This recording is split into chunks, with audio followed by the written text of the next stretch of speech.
May Allah, peace and blessings be upon you all, and good evening, and welcome to our meeting today, speaking about the evolving role of Gulf energy producers in multilateral climate efforts.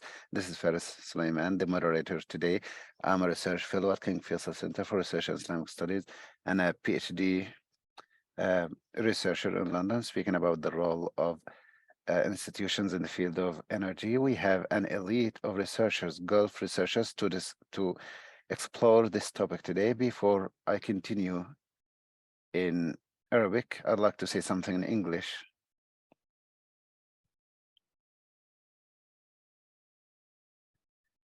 Simultaneous English translation is available through the icon at the bottom of the screen. If you'd like to hear to Mr. Ahmed Harun's interpretation of the event.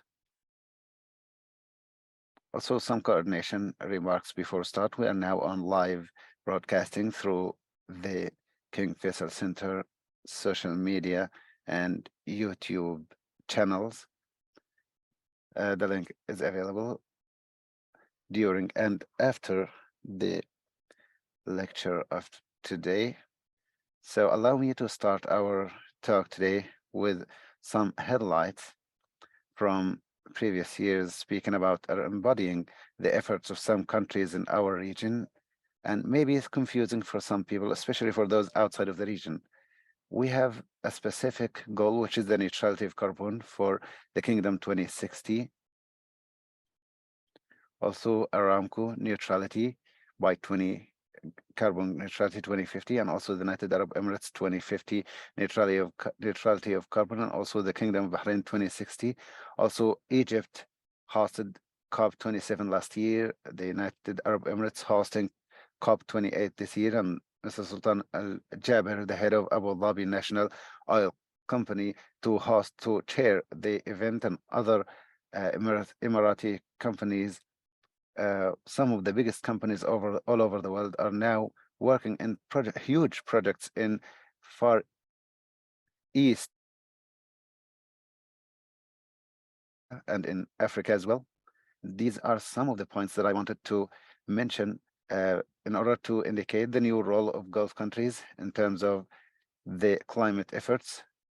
So can we achieve the carbon neutrality? Can we be the pioneers and the leaders all over the world?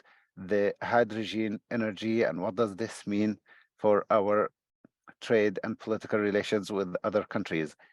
These are some questions that present themselves. We have an elite of researchers to speak about this topic. We'll start with Dr. Aisha As-Surihi. I will introduce her briefly, and I will give her after that 7 to 10 minutes to speak about some of the points that she has. Then we'll move to Dr. Yusuf and Dr. Thamer. After that, we will start questions and answers from questions from me and from the audience. So I urge you all to use the QA icon. Dr. Aisha is a non-resident researcher in the Gulf Center and in Singapore National University Center, and also she works about energy sustainability, sustainable energy, renewable energy, climate policies in the Arab region, in addition to many other research that were presented on different media channels and platforms.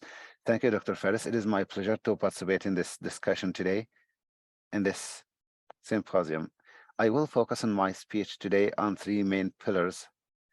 First, I'd like to start with the definition of what is the COP conference.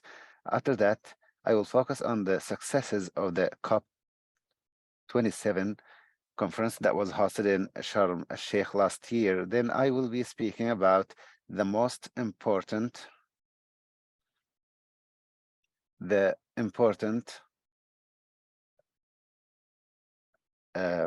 points about COP28 in Dubai this year, and also I will be speaking about the evolving role of Gulf energy or Gulf countries in terms of confronting climate change. First, what is COP conference? COP is, or COP, is the conference related to climate change issues discussions, and it is a conference, or it is the highest authority for decision making under the United Nations Framework Agreement, the UNFCCC for climate change. It is hosted every year unless countries agree otherwise, like what happened in 2020 during the pandemic, the COVID-19 pandemic, that delayed the occurrence of this conference for the year after. Usually in the COP conference, talks are about three main pillars. Mitigation, which is a very important pillar. Mitigation is mitigating the uh,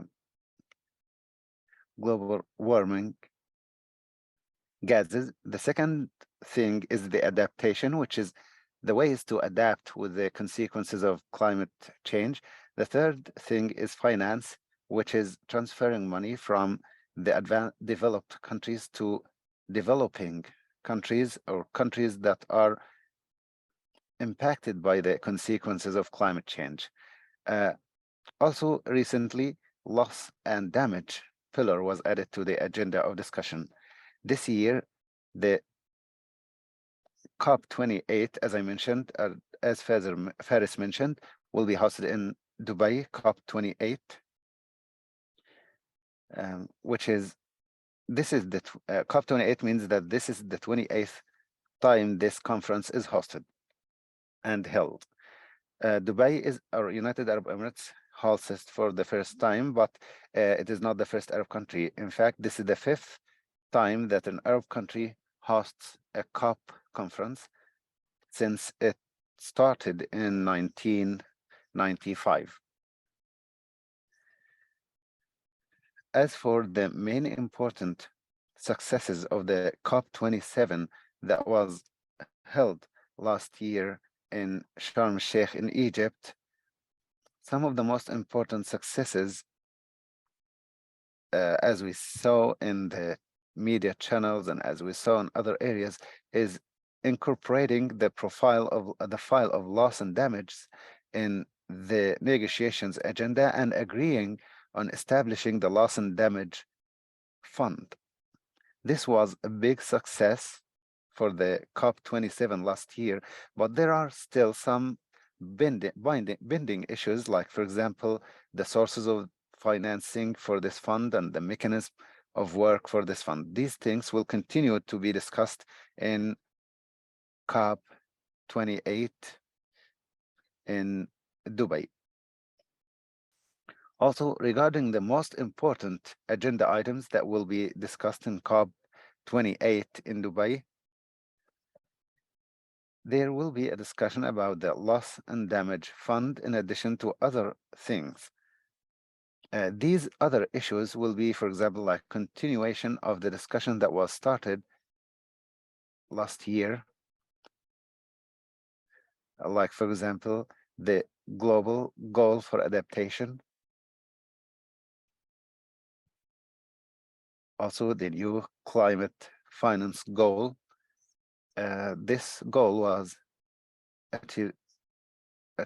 was uh, discussed in Glasgow, which is the 26th COP conference in 2021.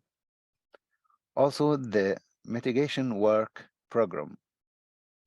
In addition to other pending issues, like, for example, achieving zero carbon neutrality, and Chapter 6 regarding the carbon market.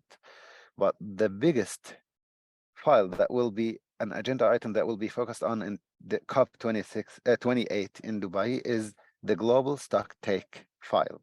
Global stock take is a process through which there is a global assessment process that assesses the level of progress achieved by countries and parties and non-governmental parties in the achievement of the goals of Paris climate agreement. This is the first time that this stock take happens, so there will be a big focus on this file in Dubai in COP28, and there will be highlighting and shedding the light on the level of success for this item this year. A third point that I would like to mention, which is that the role of Gulf countries in confronting climate change. Recently, after the adoption of Paris climate agreement in 2015, Gulf countries witnessed an acceleration of new items and new policies related to confronting the climate change issues. There are issues related to adaptation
I hope that you all have success. This was His Royal Highness, the Prince Turki Al Faisal, the Chairman of the Board of Directors of King Faisal Center for Research and Islamic Studies.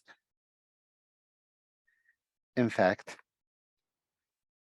we previously had in 2021, we spoke about something similar, which is the opportunities of the changing of the energy mixture all over the world and the energy system all over the world. So this year, we're going to speak about the role, the evolving role of GCC countries, energy producers countries in the field, especially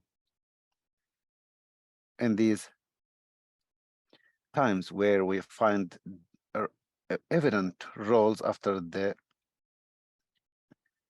COP, after the news about hosting COP28 in the United Arab Emirates next by the end of this year. If you notice, GCC country is responsible for like 18% of the total production of production all over the world. Numbers may change, but we found that Kuwait, United Arab Emirates, Qatar, Oman as well are some of the countries that produce the bulk of these countries. The bulk of the production of energy comes from the Gulf states, and they are the most important countries in the OPEC organization, and with the exclusion of Oman. Oman is a member in OPEC Plus, but still the area is the main place for energy all over the world. We notice also that the OGCI, which is the Oil and Gas Climate Initiative report, this initiative is chaired by the former chairman of BD, and they made a study about the emissions of carbon emissions in the region. And we found that Saudi Arabia and the United Arab Emirates, their industrial sector is about 60% of the emissions in the region, the carbon emissions. This indicates that there are two things. First, that emissions are important for the whole world.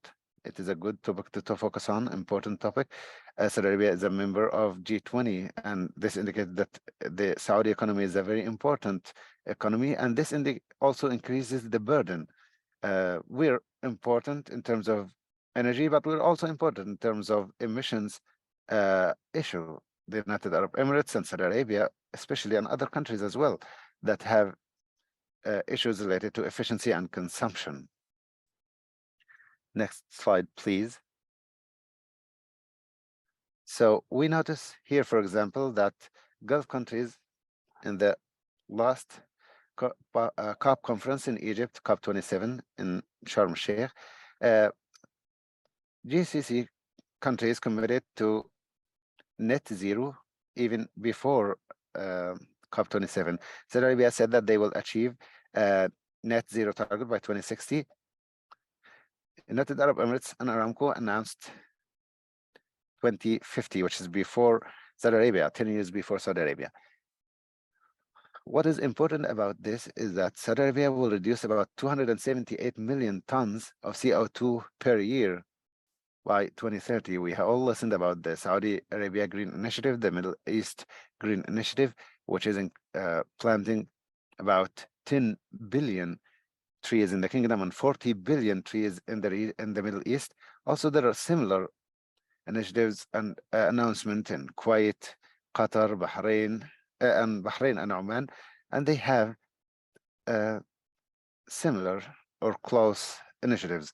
The United States of America, after Biden was elected, they said that they will achieve the reduction by 50% in 2030, and that they will achieve net zero target by the year 2050. So there are goals that are close to the goals announced by the current US government.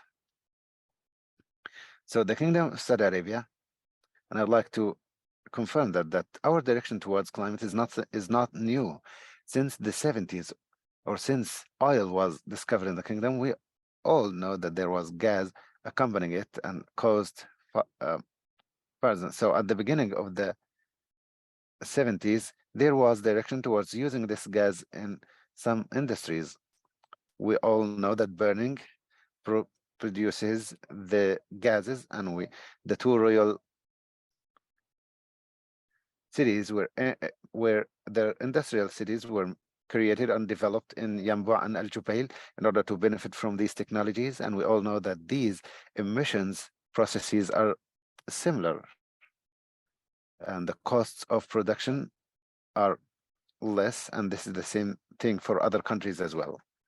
So the first thing that we dealt with is mitigation of gas flaring, and led to the establishment of SABIC as one of the most important petrochemical companies all over the world. In the next 20 years, there was direction towards energy efficiency, and the Saudi Center for Energy Efficiency was established and chaired by His Royal Highness the Minister of Energy and in the field of electricity and interest in order to achieve energy efficiency as a main national good and source that lives longer, especially with the increasing development of industry. And there may be, for the next 30 years, for example, shortage in supplies, maybe. So in the recent 10 years, when there was more focus globally on the field of climate and reduction of carbon emissions. They also spoke about CCUS and CCE in order to help the world continue benefit from the oil and the gas, and also find new strategic goods that are important for the international economy, and also to achieve the climate change goals in terms of separating and capturing this carbon and using it in other industries. Saudi Arabia had a very important role in one of the most important directions. Saudi Aramco recently worked on the separation of carbon CO2 and in Al Uthmaniyah field in order to increase the production of oil, and this reduced the emissions about 500,000 tons per year. Also, we have another topic, which is the Ministry of Energy. After the structure changes that happened at the Ministry of Energy in the recent 5 years, we found the circular carbon economy initiative at CAPSARC, and my colleague Mr. Thamer played a very important role in this international initiative that aims at recycling carbon to be used as a fuel like methanol, or maybe, for example, reproducing or retransforming it into high value economic products, or finding other economic solutions in terms of maybe adding value for all carbon amounts that are separated, and also other goals that emerged for renewable energy. And this was very important since the era of King Abdullah, the late King Abdullah, may Allah have mercy on his soul, when King Abdullah, renewable energy city was established. And also currently, after the establishment of the 2030 vision of the kingdom led by His Royal Highness the Crown Prince, our aspirations in renewables is higher, even higher. So instead of like 15 gigawatt, now the goal is to reach 58 gigawatts using solar powers, wind power, and other renewable energies in the kingdom. So investments that will be directed towards this sector will be maybe more than $60 billion.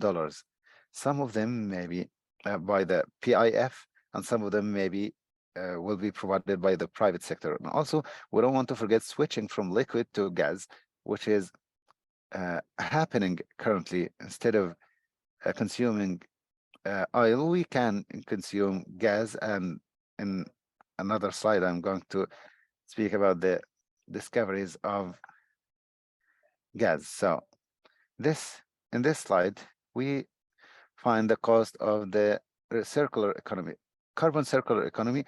Its goal is that each carbon that we capture can be used for other products, or transformed into other products for energy, or maybe for chemical products of high consumption, like cement, like plastic, like maybe ureas and others. So these are different kinds of products that are very important for the international economy, and technologies are under development now They are in the beginning of their development. I cannot say that technologies are all ready currently and the economic costs are low, but there is a need for investing in research and development in order to have these technologies enabling us to transform carbon to high value products to have more competitiveness uh, in the markets in the coming 20 years. Kingdom of Saudi Arabia, in line of this, aims at producing more than 4 million tons per year from the hydrogen by 2035. Most of it will be by using the natural gas. And also, I'd like to mention the field that was discovered recently.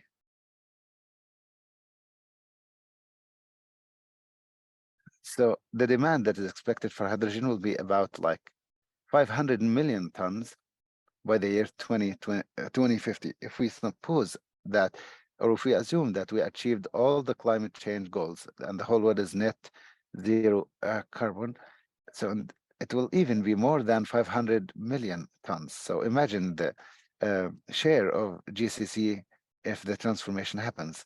The kingdom achieves to find 4 million tons. The United Arab Emirates and Qatar also have their goals in terms of competing in the hydrogen market all over the world, which will be about $700 billion of value by 2050. So I think GCC will have a very big share, an important share in terms of the market share in the coming years. Because in terms of the production cost, which is mentioned in the next slide, production value or cost in the GCC countries is very competitive, from $1 to $2 as a maximum for the 1 kilogram of net hydrogen. This is if we suppose that it is coming from natural gas. Also, if we suppose that it's coming from solar energy, the cost is still competitive because the efficiency of solar energy in GCC is very high. And there's also a reduction in the costs of operational costs compared to other countries. Maybe hydrogen in Europe production maybe more than $4 per ton.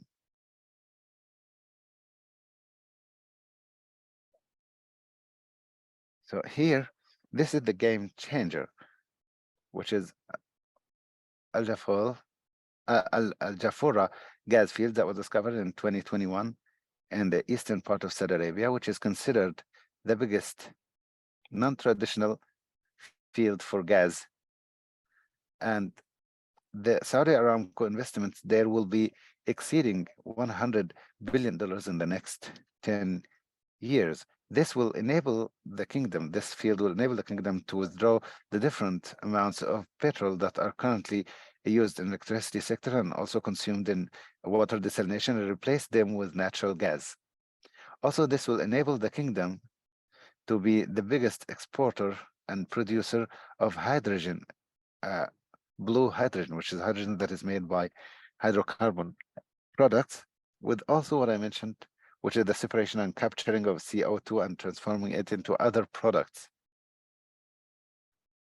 This makes me say that it will enable the region to go towards goals that are environmentally sustainable and better sustainability in terms of confronting the international climate challenge, because there are resources that may not be available in other countries. Next slide, please. Also, we don't want to forget the project that was launched by His Royal Highness the Crown Prince, the NEOM project at the northeast of Saudi Arabia, in which it is the biggest project for green hydrogen production that is established now by the Aqua Power company with Air Products, that aims at producing about 620 or 650 tons per day of green hydrogen. And I think they have a direction to transport it to Europe through Greece. And we have witnessed that through the visit of His Royal Highness to Greece last year. And because we have the competitive price, green hydrogen doesn't have any carbon emissions. Blue, green have emissions, but these emissions can be recaptured and reused in other products. We don't want also to use that Neom is the first city in the world that will be a net zero or, or net or zero emissions city. Also, there's another thing which is very important, which is smart mobility that will be very important, depending not only on public transport, but also the idea that of the project of the line that will enable people to move without having any, there will be zero streets, zero roads, zero cars. These are environmentally important advantages, and I think it will be an experience that will be an example to be followed by other countries, especially countries that are looking for sustainable, smart cities in the next 10 to 20 years. Here, if we look at this map, we can see here, according to the IA, the International Energy Association, IEA, the cost of production of hydrogen, for example, 1.8 to $2 for 1 kilogram, which is very important compared to other countries. For example, where should we find this? We can find it maybe in California or in Australia or sub-Saharan Africa. So I think that the very important advantage in GCC countries, it's very advantage because also and also the states, when we want to use, we want space to produce this, and we have the spaces, especially in Saudi Arabia, we have big spaces that can be used or utilized for the production of solar energy, which is not available in many other countries. Here we find that, going back to the costs, in the Middle East, the cost for production for blue hydrogen is $1.5 for 1 kilogram. This is if we capture CO2, it will be 1.5. Without capturing CO2, it will be about just $1 for the kilogram, for 1 kilogram. So this indicates the advantage that we have, competitive advantage that we have if we pay this $0.50 to capture the carbon. This will have an impact, and we can generate from this 0.5% that we paid in order to capture the carbon.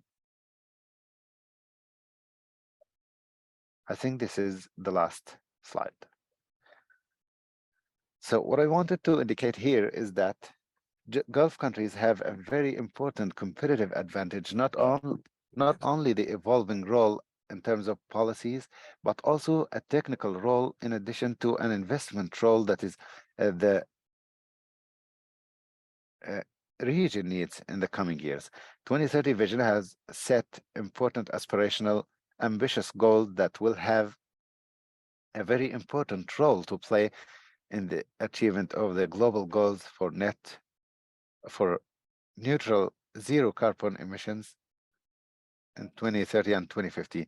The region is distinguished with an economic value and economic opportunities that are very important, and I think there is a big need for attracting capital finances to invest in this region, and I think the ministry is doing a good job in terms of the diversification of the sources of investment here so that the region could achieve the different climate change and also diversify their economic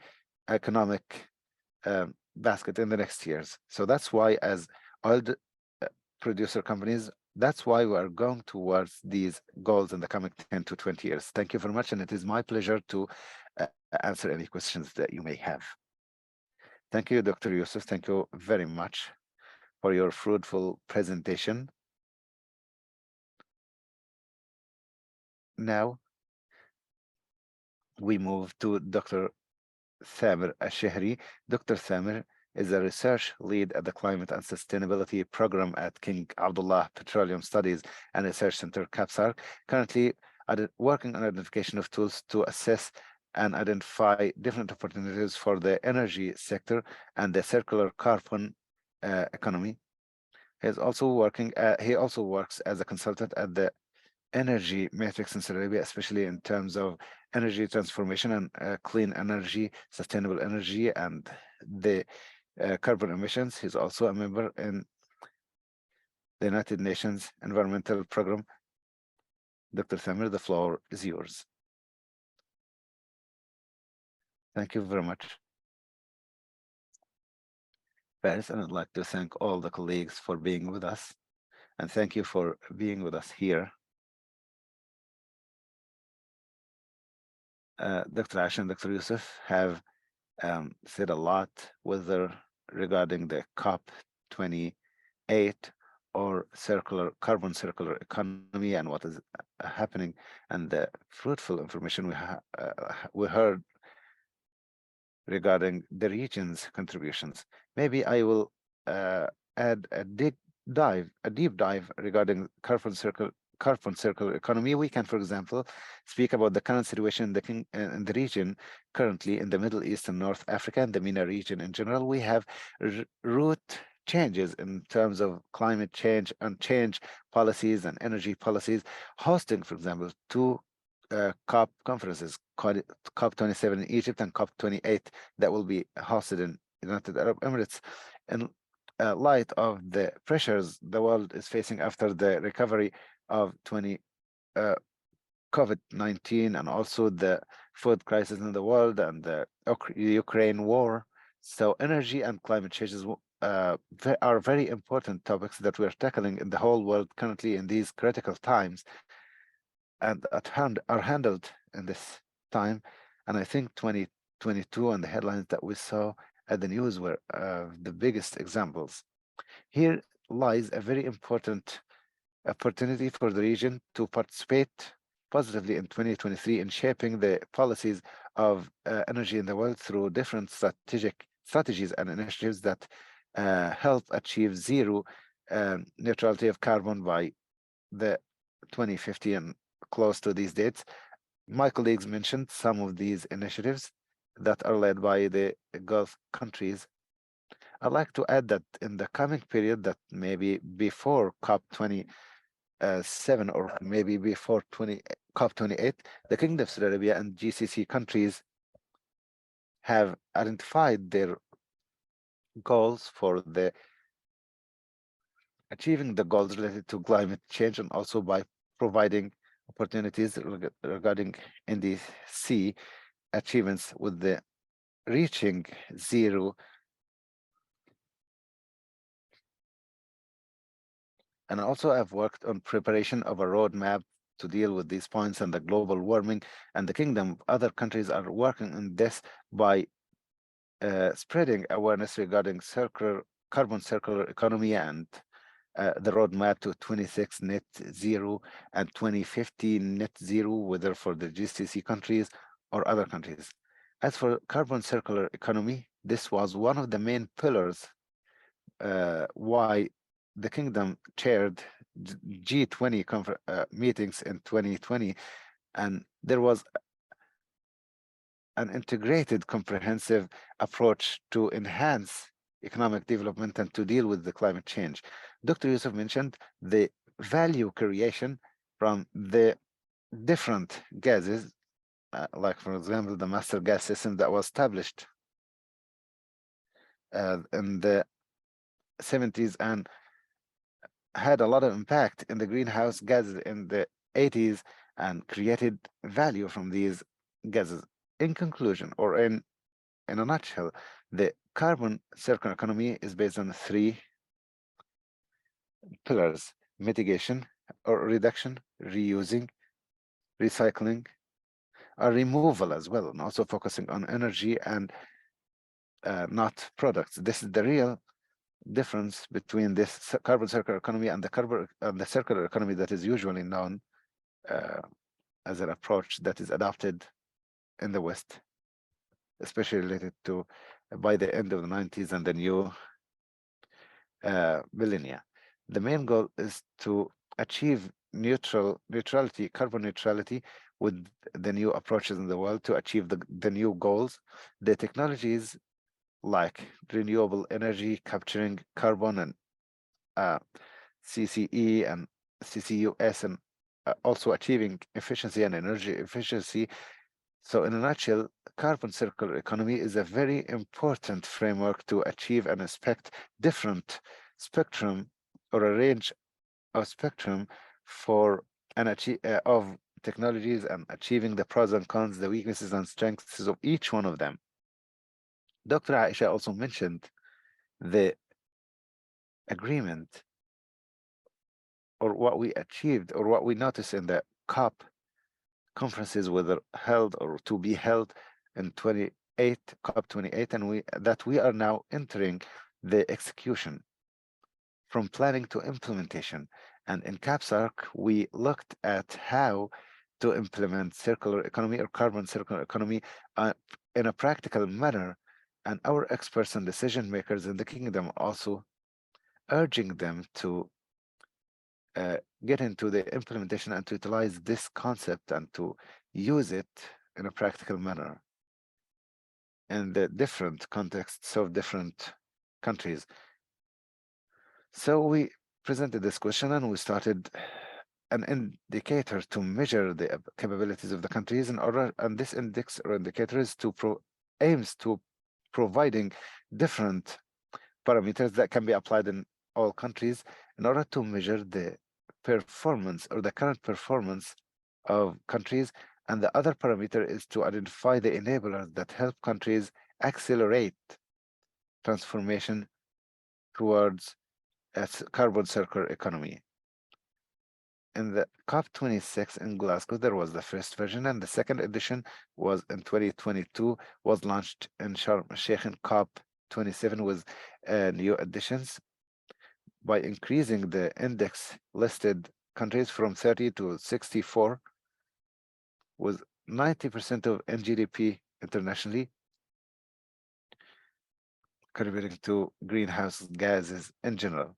Here we go back to the importance of such indexes for the carbon circular economy or carbon or circular economy index that helps us categorize countries and also provide products that can be understood by decision makers and by the media, by individuals.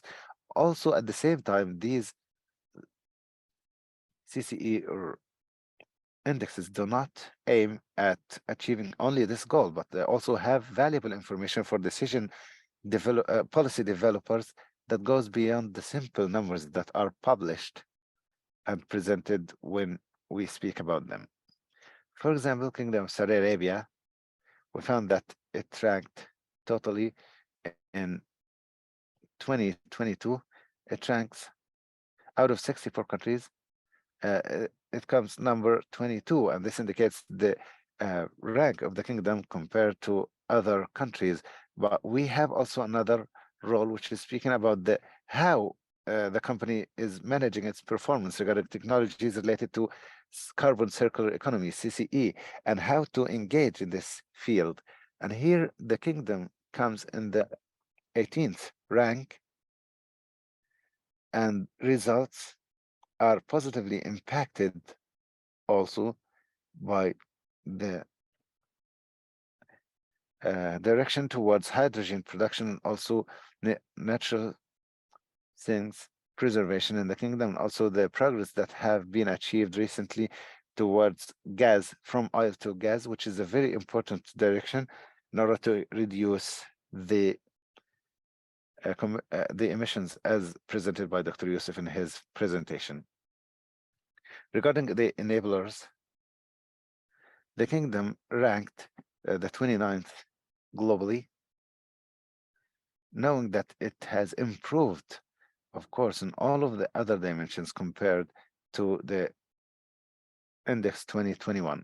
It is higher than the global medium in terms of uh, business practices and others, but in terms of policies and regulations regarding the biodiversity and other international reports speaking about emissions, we can enhance our rank in the future uh, editions and versions. Also, other indicators related to innovation and others, I think they're mentioned by Dr. Yusuf recently, and we can increase the research and development centers in terms of the patents and clean energy, renewable energy exports and imports of high technological value. All this will increase and will advance the rank of the kingdom in this dimension, which is the localization. Also, financing investments is one of the most important enablers to transform in terms of the mechanism of the carbon circular economy.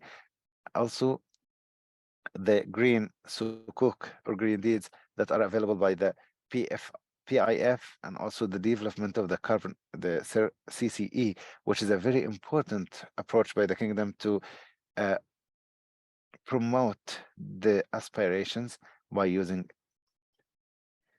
CCE.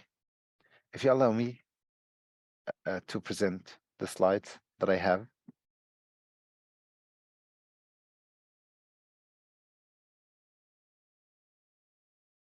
To present this general overview of the main results of CCE and comparing them to the nationally identified goals for GCC countries. I think this is a repetition of what Dr. Yusuf has mentioned, speaking about the carbon emissions for the GCC countries. If you notice that uh, they if we notice here in Saudi Arabia, there were a lot of doubt in terms of 2015 and about, and this may went back to the energy efficiency and other energy efficiency programs that were presented and the different strengths related to the policies related to energy efficiency. Also, the reforms in energy prices had played a very important role, especially in 2018. We noticed that there is a big change,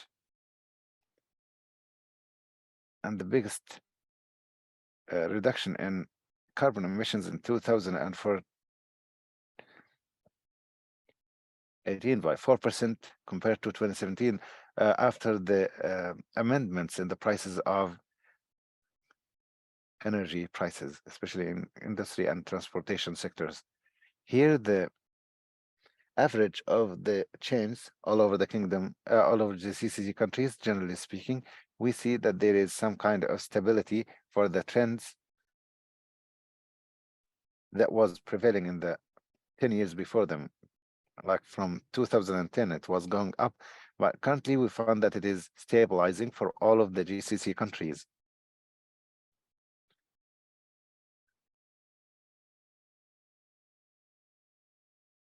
Here we find a general overview of the different participation of the national goals.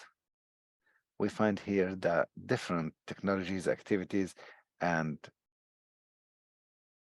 that are listed until 2021. And here, usually, dark blue is a quantitative goal, light blue is a qualitative, not a quantitative, is a qualitative, and the gray color means that is different. It's in the middle. So next slide, please.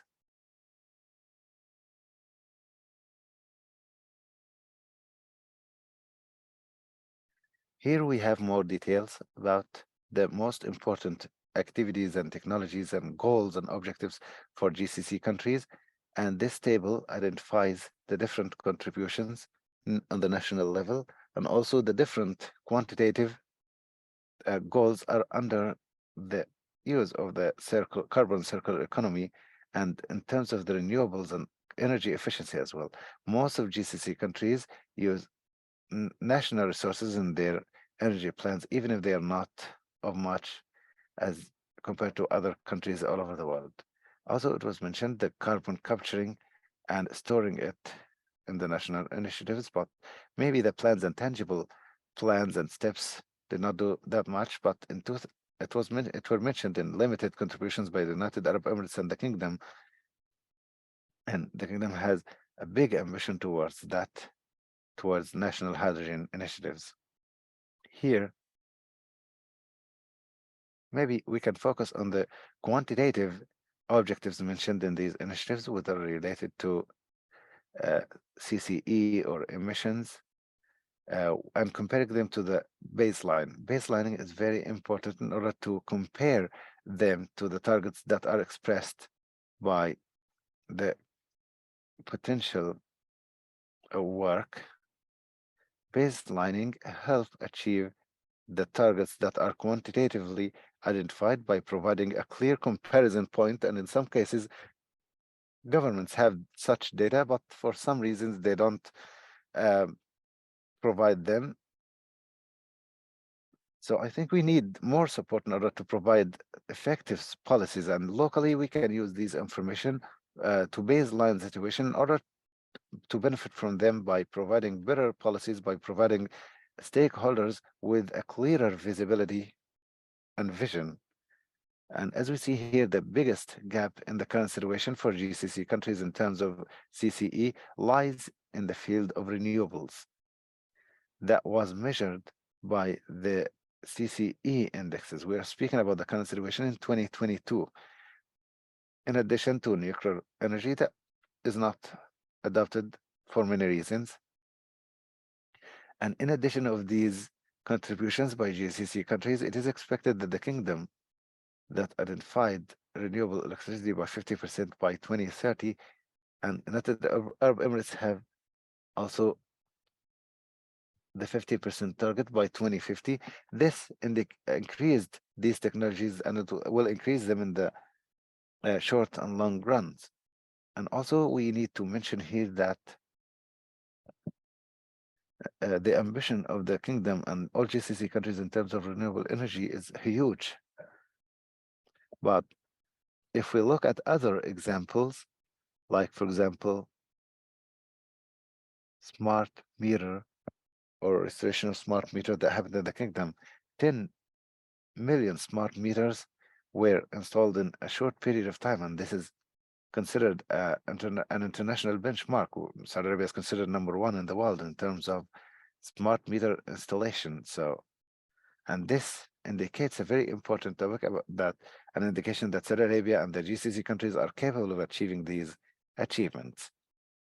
And two of these activities that are mentioned here, like CCS and green hydrogen, three GCC countries, which is the Kingdom of Qatar and the United Arab Emirates, scored way higher than the global average and compared to Britain and other countries as well.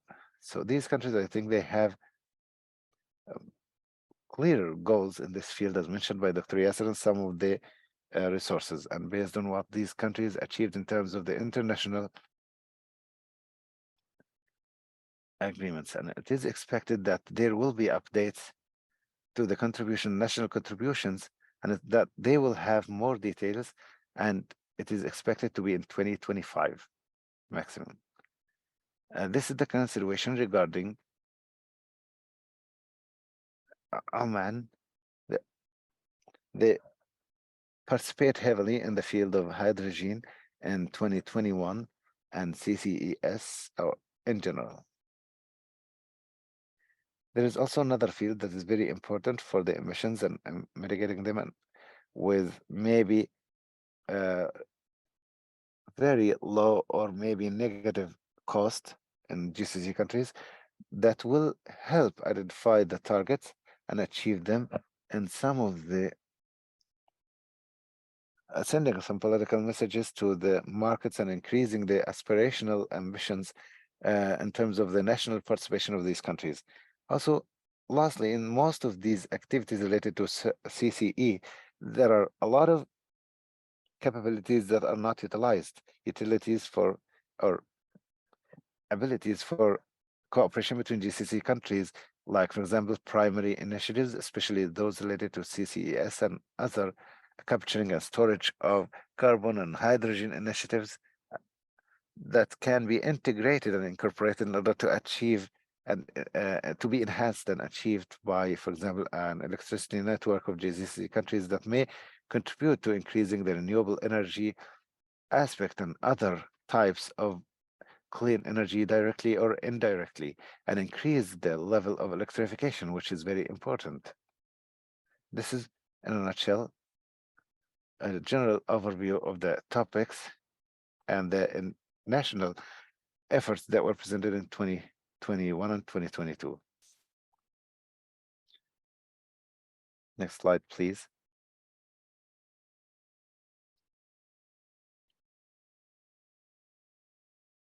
This is a summary. There is still a lot of work to be done in all of the countries in order to achieve carbon circular economy. The first three countries in the CCE 2022 index, which is Norway and also Germany and also other countries like Netherlands, they scored the highest in terms of the sub indexes for performance and for other enablers. Also, GCC countries scored more than the MENA region neighbors and also in the OECD countries, and also in terms of performance indicators, energy efficiency and energy resources and electricity are the biggest contributors in the scores of the countries.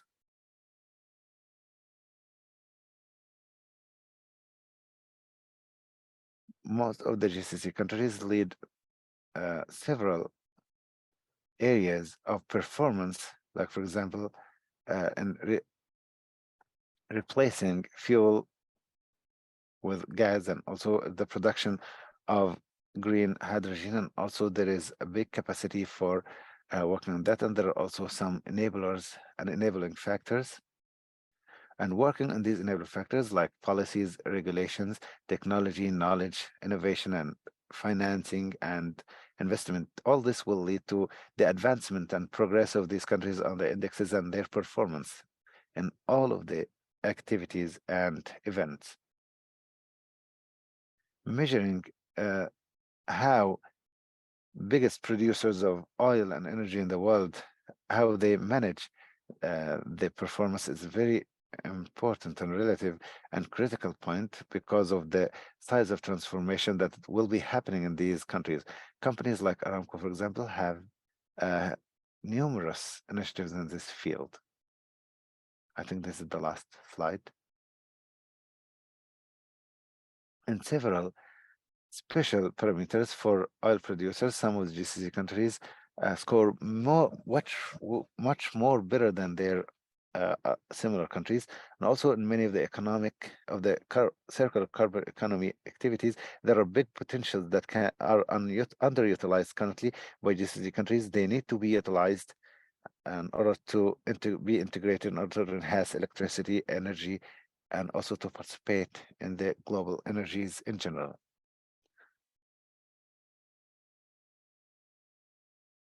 I think this was the last slide. Thank you very much. Sorry for taking much time. The floor is yours.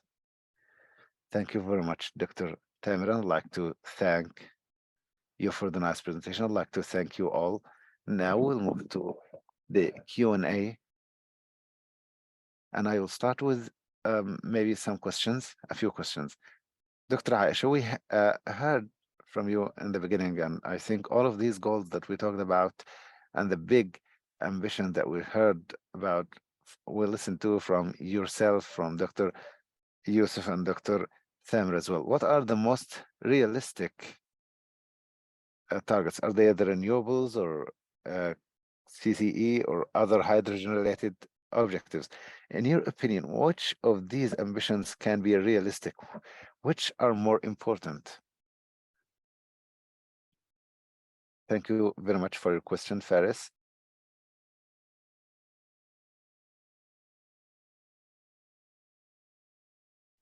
I think that all of the targets are important, especially for GCC. Gas and oil plays a very important role in the national economy of these countries. So it is natural that we focus on the energy sector when we speak about differences and changes and climate changes.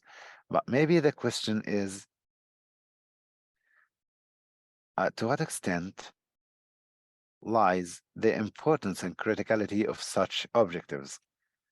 Given that the gas and oil and sector plays a very important role in the national economies, I think that focusing on hydrogen sector as well as carbon storage technologies will be very important on the short and medium terms because the production of oil will continue even when we achieve zero neutrality in 2050 or 2060. If we look at the international scenarios for achieving 20 zero neutrality, all of the scenarios that are presented currently, if, including the most severe, the out of them like net zero by the IAE, which is net zero target, all of these targets refer that oil and gas will play a very important role in the future, but the level of production of oil and gas will decrease. So in the next 20 to 40 years, it is important to focus on investment in the hydrogen technologies and storage, carbon storage technologies. Also renewable energy as well. There are also a lot of obstacles and hinders. Your question, are they realistic? In my opinion, I think they are realistic, but it is a matter of time until investments increase in these fields. Renewables, although they are here for more than 20 years now, but the efficiency of the solar panels and the efficiency of wind turbines are still in need for more innovation in these fields. So I think this will take some time. Also, the same topic regarding technologies of carbon storage and hydrogen storage, but I think there is improvement. We noticed that there is improvement in the development of such technologies. In terms of hydrogen, three Gulf countries, Saudi Arabia, Oman, and the United Arab Emirates, have exported pilot shipments of hydrogen, and it is possible that we can benefit from these experiences in expansion of investment in the field of hydrogen. So I expect that by 2050, there will be, or these objectives will be very realistic because there is uh, a period now from now and 2050. Clear. Regarding oil and gas, that they are still maybe very important factors in the future of GCC countries. Dr. Yusuf, we have seen that recently Aramco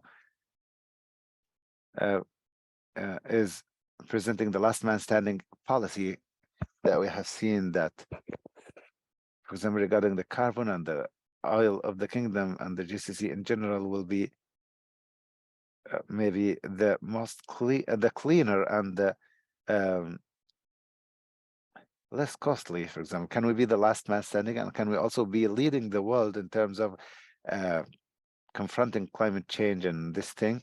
Is there a tension between these two objectives? I don't think so, Brother Faris, because oil, if we look at carbon circular economy, carbon will be, as the chairman of Accidental Petroleum says, that carbonless oil. So this can be a logical terminology because petrol and oil will be produced and carbon capturing will technology will be there and carbon will be used or pumped into or used in other places or other fields of low production. And I think that this is the first factor. The second factor is the resources in the region, as mentioned by the CEO of Aramco, the last drop of oil in the world will come from the Kingdom of Saudi Arabia. And of course, this will not is not soon. We're speaking about 60 to 70 years, according to the current consumption. And the more technologies that we have, the the the longer life of oil will remain. Also, consumption of oil in terms of environment technologies are developing. Also, the oil lifespan will be longer. Is there any contradiction? I don't think they are contradicting each other. I think this is the good direction and the logical direction. But if we notice what happened after the Ukrainian war in Europe and its impact on the policy makers of energy policymakers in Europe, Germany now is reoperating their coal stations and they are going towards nuclear plants and also gas. They're importing LNG from Canada and United States of America 4 times the prices, and they forgot about the goals of climate before the Ukrainian war. So I think this war indicated that the world is not ready for transforming in the next 20 years to the renewable energy. I think it will take more than this. What is the solution that we have now? The low cost one, because we have the inflation. Inflation is also related to energy prices. We need gas and oil prices to be reasonable in order to control the global inflation. So I think that we cannot have a contradiction. This is the logical solution, in my opinion.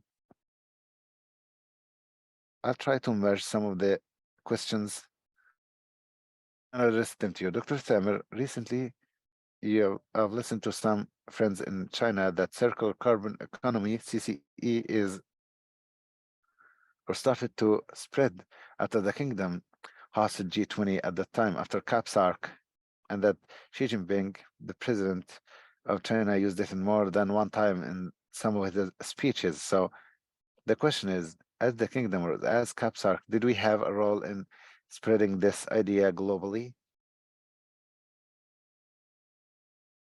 Correct, and this is one of the goals of that we have in CAPSARC, which is establishing an international index for measuring the concepts, like, for example, the circular carbon economy.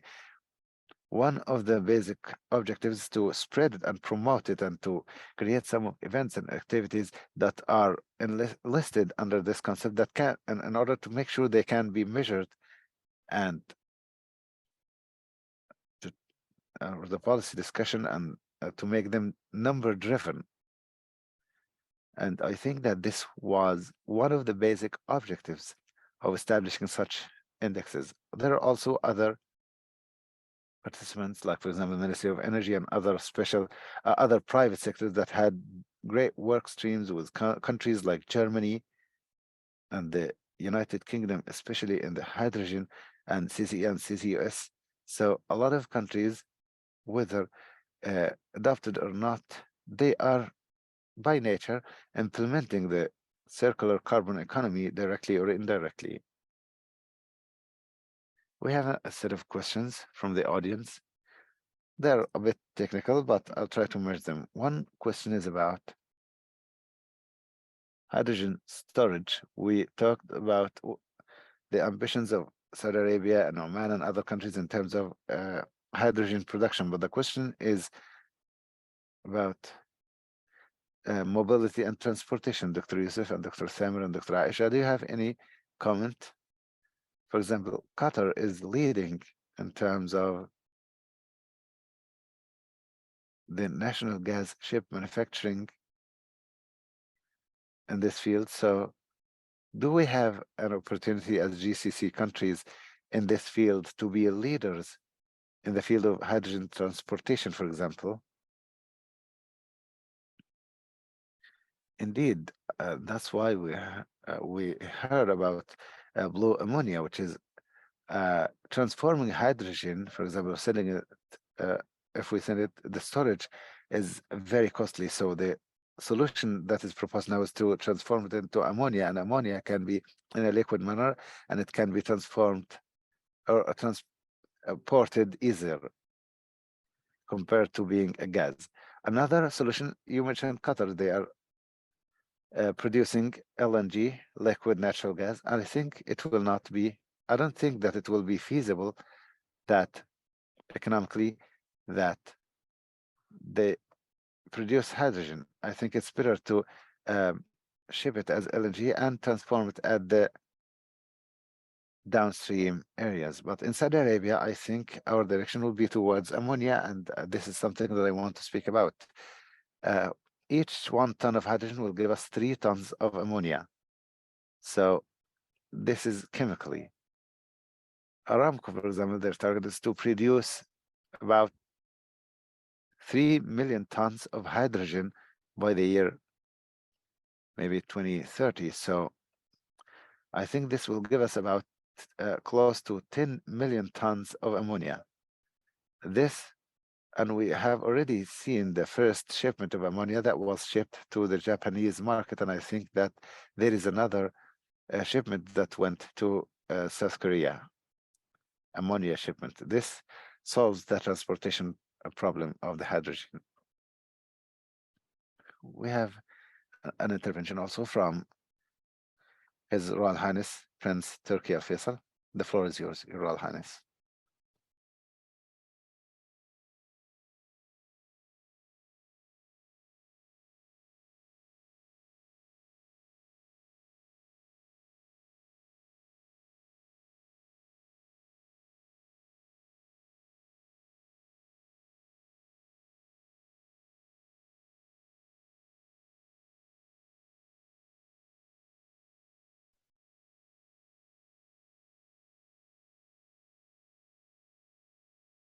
You're muted, Your Royal Highness.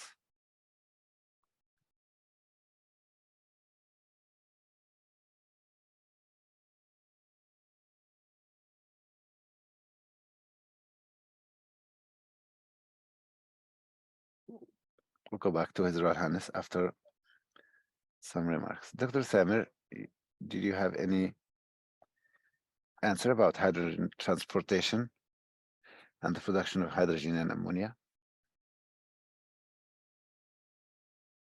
Thank you, Dr. Faris. I think Dr. Yusuf answered it, but I can mention other points, like, for example, many people link hydrogen production generally to the production of oil, but they are totally different.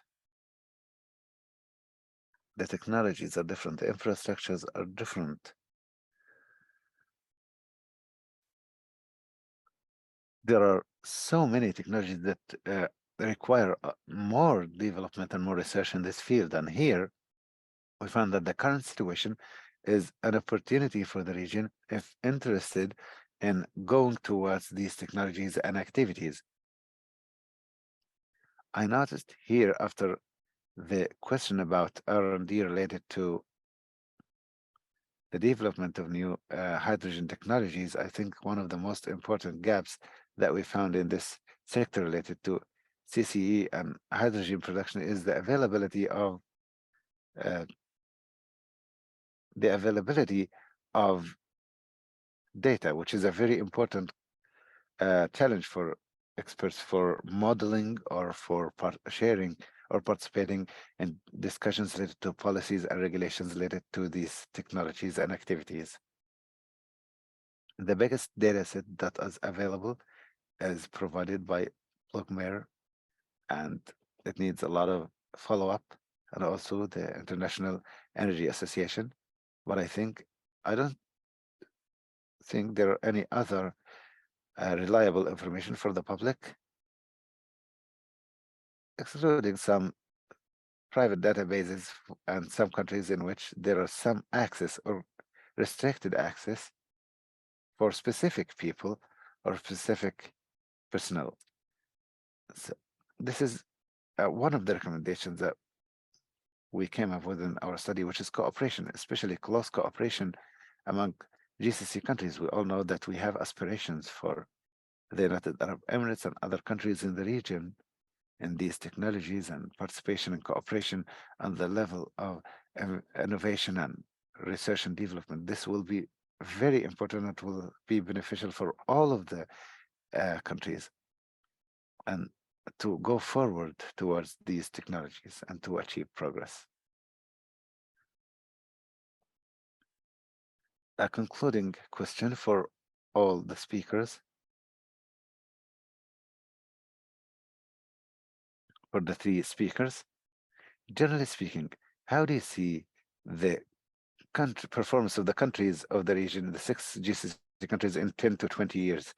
Is it realistic that one of our GCC countries will be indeed leading the way towards zero neutrality and international industry, technological exporting, not only a human capital exporting? What are the biggest challenges? Also, another question about the relations, the international relations, global relations in this new world. Chancellors Schlons, for example, from Germany, last month or maybe 1 month ago, different new solutions with different energies and different countries that were considered relations were not stable recently. So, Dr. Aisha, where do you see countries of the region in 10 to 20 years in the future? Thank you, Faris. I expect that if we look at the Gulf countries currently, there are initiatives in different fields, in the fields of energy efficiency, renewable energy, and also other initiatives related to capturing and storing carbon and hydrogen, and also in the field of adaptation to climate change. As I mentioned before, during the last 10 years, there have been big acceleration in the adoption of such initiatives and investment in these fields. My opinion is that currently, if we look at the current 2 years, especially that, as I mentioned, in the United Arab Emirates this year, there will be the first year in which there will be the climate stock take.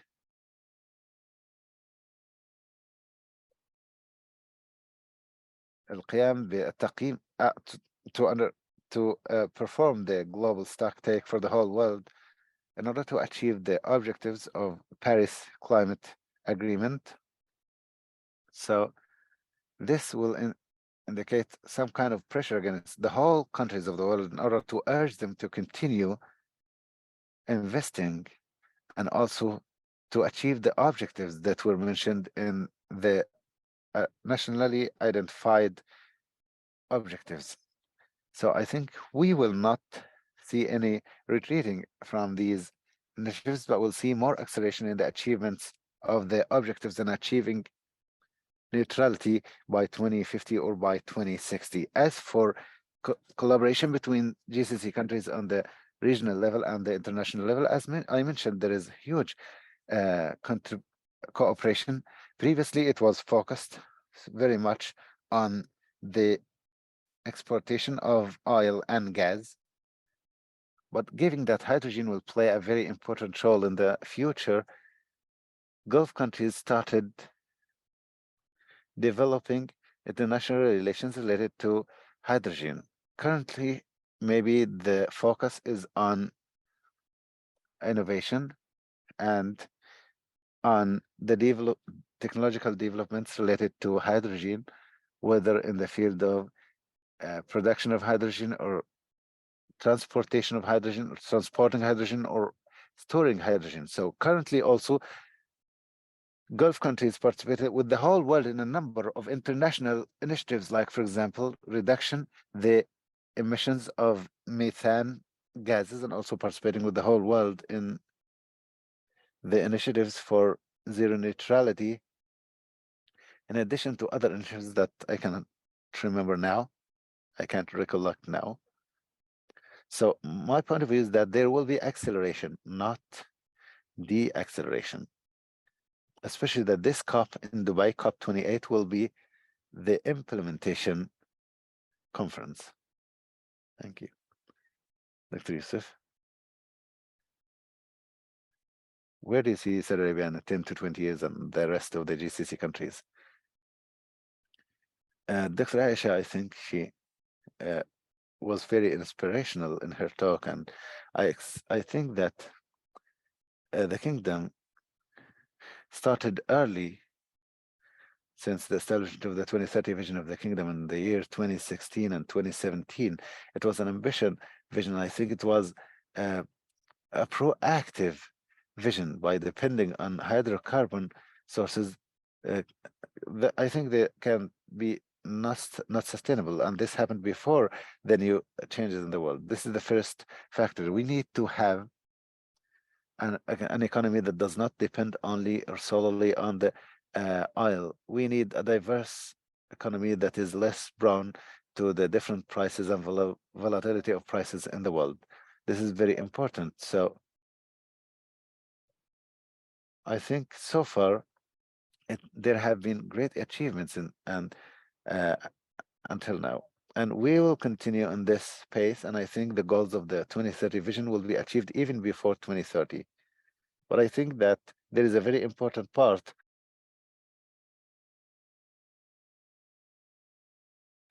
which is investments. We need foreign direct investments to achieve these ambitious objectives, and also the human capital, which is very important. And in the kingdom, we have more than 50% of the population and under the age of 40 or 30. It's like if it's under 40, it's more than 50%. And I think it is similar in the GCC countries in general. So I think that human talents or the development of human talents in the human capital is very important in order to achieve this transformation and to be more resilient and more smooth and to be a strong and root change. Another thing which is related to how the world is changing recently. These are things that we cannot control. For example,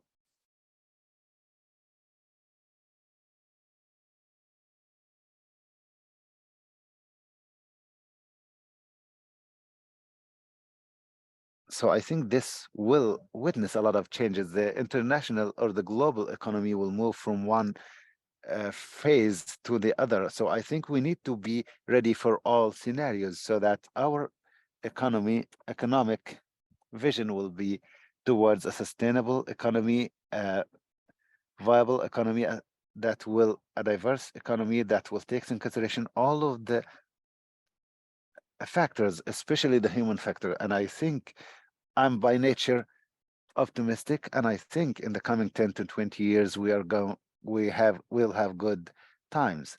Thank you, Dr. Thamer. I think now the same question will be directed to His Royal Highness, and the floor is for His Royal Highness again.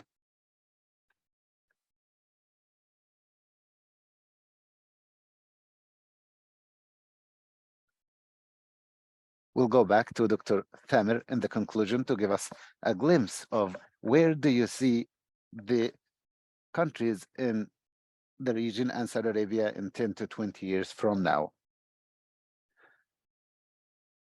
I was eager to hear the intervention from His Royal Highness, but I'll try to be brief. Dr. Aisha and Dr. Yusuf uh, answered the question very well, but from my personal experience and from my view of the recent 10 years and the change that happened in the approaches and directions of the country in terms of achievement of the goals and the different pillars that we depended on in terms of the public strategies, whether related to climate change or energy or others. I think the strategy of the kingdom in specific and all GCC countries in general share the same strategy as mentioned by His Royal Highness Prince Mohammed bin Salman, and also the Minister of Energy. We depend on three main pillars: the the economic value, and the energy security, and regardless of the different changes and variables that may happen in terms of economy or geopolitical scene, the participation and cooperation in the achievement of these in terms of production and different fields and chains. I think this will be governed by these three pillars. And I agree with Dr. Yusuf and Dr. Aisha. I'm optimistic, and we hope that there will be acceleration for the achievement of these goals and for the implementation of bigger ambitions towards these goals. Thank you all very much. It was a beautiful discussion. And in conclusion, I'd like to thank all three speakers. I'd like also to thank Ms. Sarah Al-Atibi for organizing this discussion and for her efforts. I'd like to thank Ms. Sarah Al-Mudayfar, Mr. Khulud Al-Amiran, Mr. Wajdan, and also Mr. Ahmed Haroon, our interpreter today. Thank you all very much. And don't forget to share the link with all people who are interested in this topic and in general, and peace be upon you all. Thank you.